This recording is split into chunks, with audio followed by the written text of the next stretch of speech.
pwede ka ng 18K. Yung mga mid-level na. 9K to ano mga sahod dun sa mid-level. Kasi yung work mo, di ba?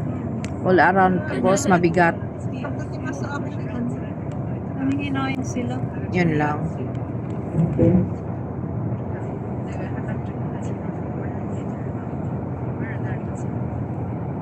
Sabihin ko na lang sa check-up. Oo, pwede din. Isa-isa na yung ginakadalawa ko eh.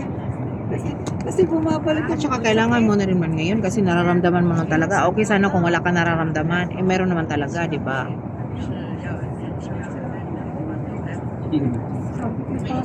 parang akong cactus. Hirap nun.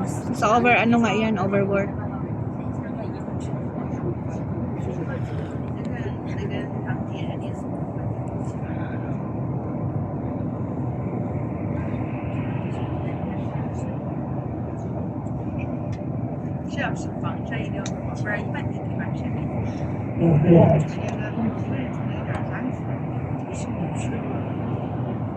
Puro lang pala ito karagatan dito tapos tulay.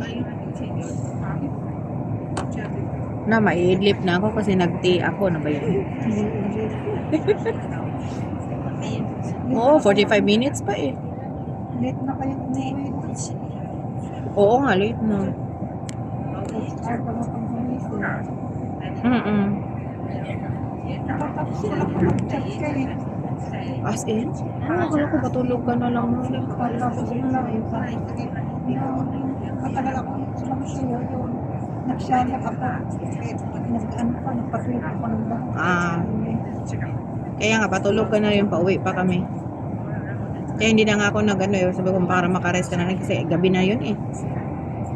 Na ano na lang ako doon sa ano, nakita ko. Sabi ko, ano kaya ito? Diyos ko. Ano ba yung ano na yun? Nurse yun. Tapos ang dami niyang tambak-tambak.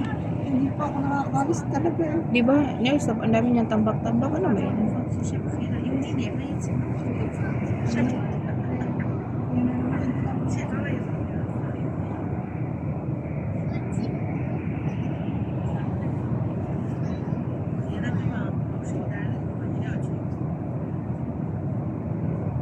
Si Lisa nga, no, nagpaalam, okay na sa ako. Ngayon, biglang nagbago. Every time na mapunta yan siya ng maka, parang matakot siguro sila maglabas si Lisa. Nakita mo dyan? Mabuti pa dyan ka, makita mo.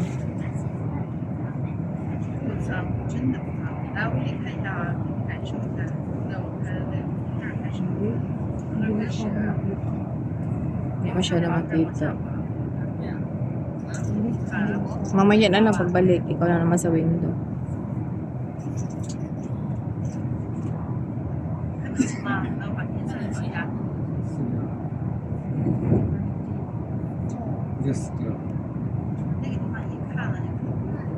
Ewan ko ba, sino ba yung napunbok ko? May kilala kang Cheng? Mr. Cheng? Cheng? Cheng ba yun? So parang familiar siya sa akin kasi church yung ano niya.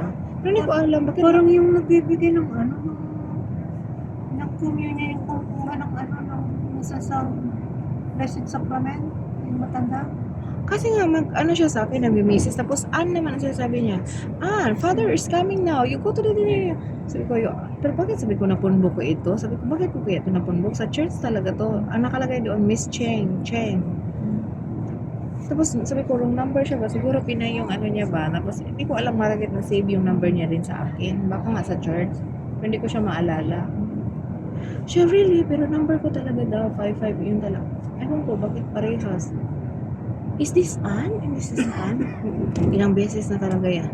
Lagi na pero alam ko sa simbahan yun. Sa simbahan. Cheng. Kaya sabi ko, sino ba yung Cheng? Parang sa simbahan. Mayroon Cheng doon sa St. Teresa, no? Cheng. Baka nga doon. Sabi ko, bakit ko naman napunbok ito? Sabi napunbok ko ito, nakausap ko to. Palagi sa niya, bumaba ka doon, nandoon si Father, nasa gate, punta ka na, sabi niya gano'n. Ano po nagiging? Wrong number, are you Ann? Sabi ko nga, hindi nga ako si Ann. Ewan ko sino ba yung Ann. Sabi ko pa, pero bakit na-save ko din yun? Sabi ko na gano'n. Ay, nako. Mainit din pala dito. Umaga lang medyo ma-feel natin yung lamig. Yung pagising, ano? Ano, wala na. Kaya nga pagkakabawang mo, ako naka-t-shirt lang, naka-short. Sabi ng amo ko, ano yan? Kahit din na. Tingnan mo naman ang aking bala. Sa init na po. Kaya nga, sabihin mo nga. Siya yung Sobrang lamig. Sobrang lamig.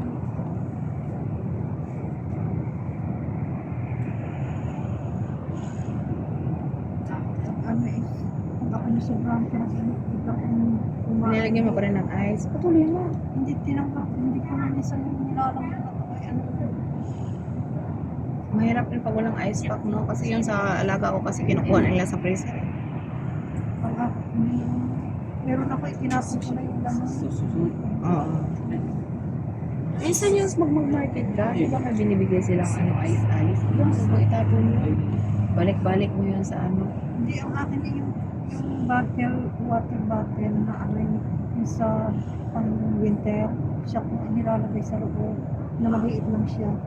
Kaya Yun. ginaganyan ko lang. Maganda yun. Patuloy mo ba para mag-heal yung ano, yung, di ba syempre tayo nga pag nauntog tayo, pag naano natin ng ice, di ba nag-ano. Minsan pag nakalagay yung masakot. Kaya ma-heal ba, parang yung, yung pula niya, ibis na mamaga. Kahapon na napansin ko, ang sakit na naman. O yun, basta ano mo yun, para makatulog ka ng maaga. Wala na, uwi akong ganit eh. Ganun pala. So, kailangan mo talaga yung, Pinag-reliever. Pag ko na, nilagyan na naman akong pinag-reliever. anong pain reliever na paracetamol? Hindi pa reseta mo. Ang Ah. lakas niya. Maganda. Work pa rin ba yun? Maganda kasi ako pag bigyan nilang pain reliever, paracetamol, ano ba yan? Sabi ko, ang dami ng paracetamol sa bahay. Reseta mo sa akin, hindi umigil. Kaya Ah, pinakigil sa so strong na. Strong na yung ano mo. Inuwala yung pag-init. Pero yung sakit nisa, pag nawala na yung gamot, bumabalik. Para nang may cactus ako dito. Kaya sa akin, hindi ko. Kaya nga, ingatan mo yan na huwag mamaya. Paano na lang kung kabilaan, o di ba? Ang hirap. Ingat sa akin, huwag ako magka-rashes. Pag nagka-rashes ako, as soon as possible, balik agad ako ng kahit anong doktor. Kahit hindi sa akin, kahit sa akin doktor.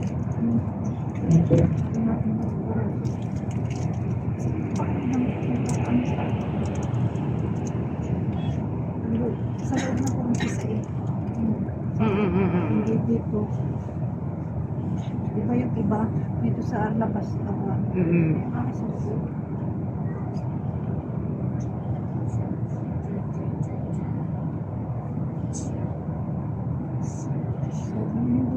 Hindi yan muscle pain.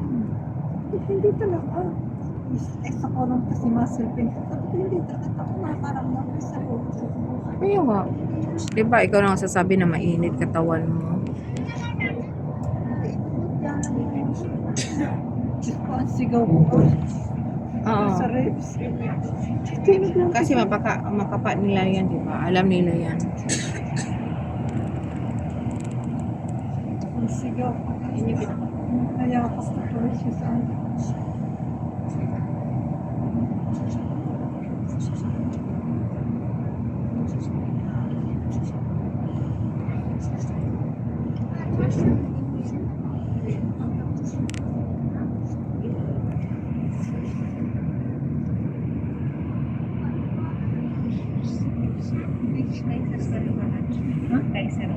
Kaiser ako.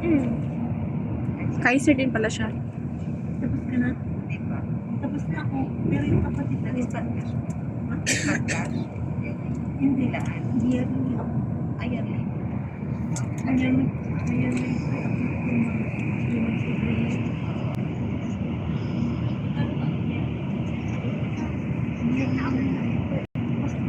Sa pera lang ng 5,000 1 month, pali 1 month, bibigay mo.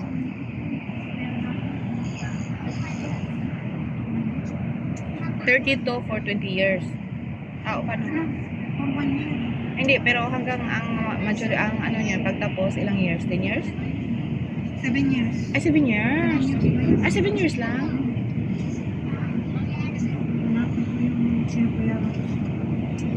Kung bayaran mo siya ng 7 years din lahat, pwede rin. Ano makukuha mo? 7 years. Maghintay pa rin. Hintay ka 20 Ah. years. Okay. Dalawang ano pa yun? Advance pay ka pa naman. 3 years pa lang yun sa kapatid ko. Nakaano na ako na ngayon siyang ito. Mas nakaka-save ka kapag advance. Tapos ko yun ngayon taon. Anong benefits niya sa Kaiser? Ha? Anong benefits? Ano? Healthcare mo. Healthcare, ikaw lang personal, hindi mo na ibibigay sa iba. Pwedeng lang ano rin ang ano ang gamitin. Pwede mo rin gamitin. Yung ano. Yung healthcare mo ba, all talaga? Cover or 50%? Pagka sobrang laki Sa'yo? hindi rin. Ah, okay. Pero private, pagka kasi sa public ka ipinasa, ikaw mo ang babayad bago pa sila. Pero kung pag private? private sila mismo.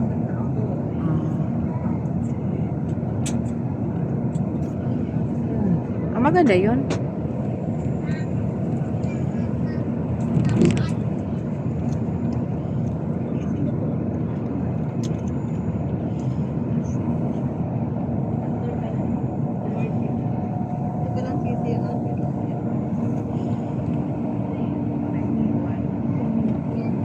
Kasi minsan nagpapantya po, kaya nagpapantya yung pagkalat.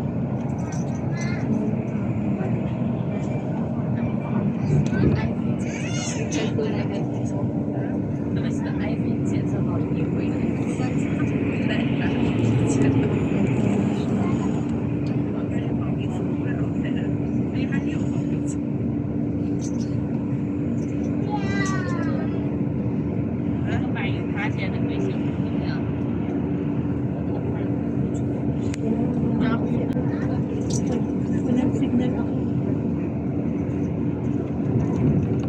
May certificate na ako. May nalaman ko na yun. Hinihintay ko dito. Yun pala sa Pilipinas.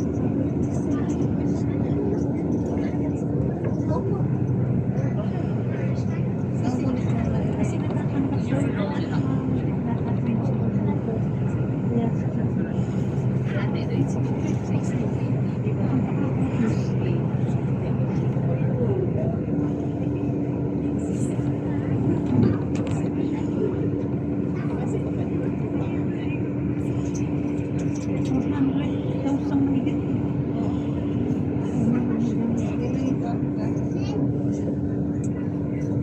Hindi man tayo makinabang ang ating pamilya. Kung may mangyari sa'yo, kahit accident or natural, may makukuha ka. Oo, pwede rin ipadala sa Pilipinas. Tapo, oo, pero Sila nagagastos.